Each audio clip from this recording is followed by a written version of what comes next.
কোনো সাধারণ কলস নয় রে মা, এটা হচ্ছে জাদুর কলস। এটা তোর ভাগ্যকে পরিবর্তন করবে।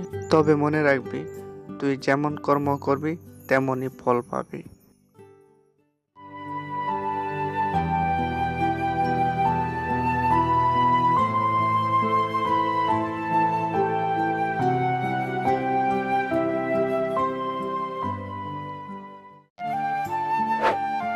জানো আজকে কি হয়েছে?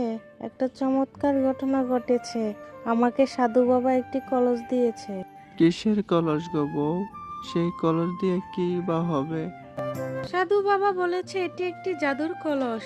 এসো আমরা পরীক্ষা করে দেখি। যদি সঠিক হয় আমরা গরিব দুঃখী মানুষদের সাহায্য করব।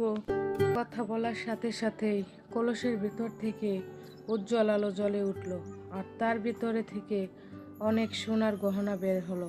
তারা দুজনই খুব অবাক হয়ে গেল। কোনো সাধারণ কলস নয় রে মা, এটা হচ্ছে জাদুর কলস। এটা তোর ভাগ্যকে পরিবর্তন করবে। তবে মনে রাখবি, তুই যেমন কর্ম করবি তেমনই ফল পাবি।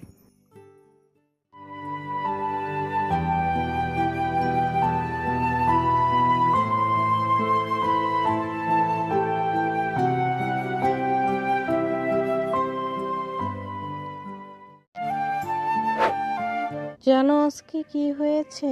একটা চমৎকার ঘটনা ঘটেছে। আমাকে সাধু বাবা একটি কলস দিয়েছে। কিসের কলস গো বউ? সেই কলস দিয়ে কি বা হবে? সাধু বাবা বলেছে এটি একটি জাদুর কলস। এসো আমরা পরীক্ষা করে দেখি। যদি সঠিক হয় আমরা গরিব দুঃখী মানুষদের সাহায্য করব। কথা বলার সাথে সাথেই কলসের ভিতর থেকে উজ্জ্বল আলো জ্বলে উঠল, আর তার ভিতরে থেকে অনেক সোনার গহনা বের হলো। তারা দুজনই খুব অবাক হয়ে গেল।